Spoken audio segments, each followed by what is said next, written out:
Today I am going to start new chapter, that is measurements and experimentation. As you know, physics is an experimental science. It means the laws and principles you see in physics are based on experimental facts. Okay?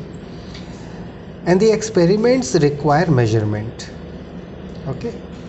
As example, in the experiment of length measurement using centimeter scale, okay, if you measure length of a specimen using centimeter scale, in this case I have a cylinder, solid cylinder, okay, and I want to measure the height of this cylinder, so using centimeter scale, okay, so I just compare the height of the cylinder with the standard length.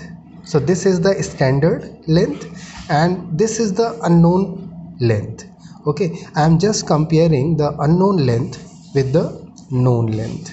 So it is about 1.7. So it is 1.7 centimeter. So the length of a specimen is 1.7 centimeter.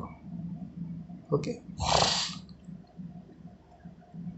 In the same way, in the experiment of temperature measurement using mercury thermometer, okay, so if you measure temperature of your body using thermometer, then the temperature of the body, normal body, is about 36.7 degrees Celsius.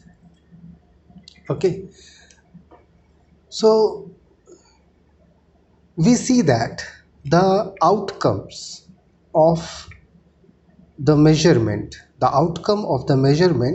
consists of two terms. First is numerical part or numerical value, and second is unit of the measured quantity. Okay, so generally the outcome of a measurement consists of two terms, numerical value and its unit. The measured quantity is called physical quantity. Okay, the quantity which we measure is physical quantity.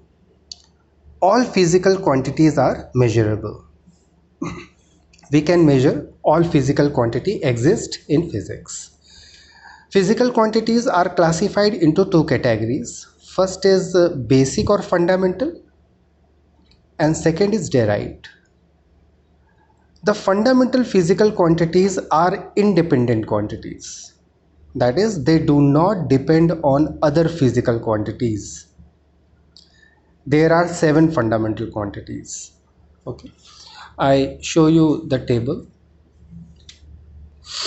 So now we have 7 fundamental quantities and their SI unit with their symbols.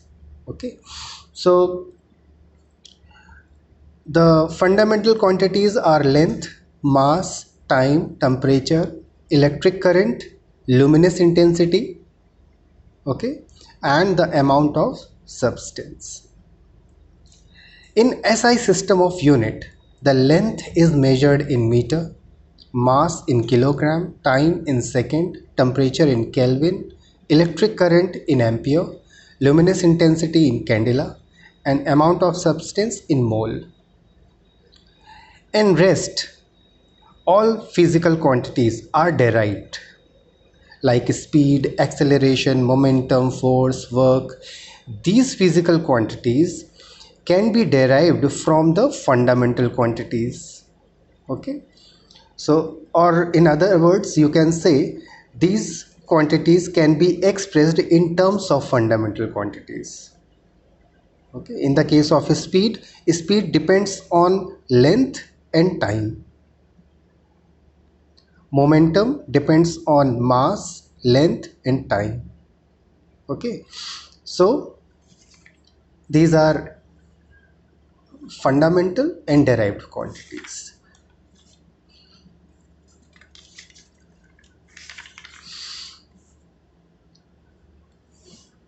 There are three more systems apart from SI system to measure length, mass and time. These are MK system, CGS system, FPS system.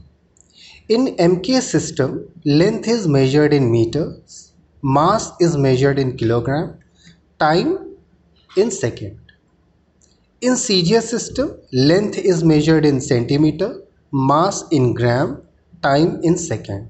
In FPS system, length is measured in foot, mass in pound and time in second.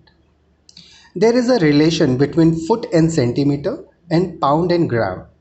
1 foot is equals to 30.5 centimeter and 1 pound is 454 gram. Okay. Now, to measure a physical quantity, we need an instrument. Okay. And every instrument has its own measuring limitation that defines least count of the instrument. Okay. So, least count of an instrument is the smallest measurement that can be taken accurately using the instrument. Okay, so in the case of centimeter scale, what is the smallest length we can measure with this instrument is 1 mm, because the value of smallest division is 1 mm. Okay, the length which is less than 1 mm cannot be measured with the centimeter scale. So the least count of centimeter scale is 1 mm.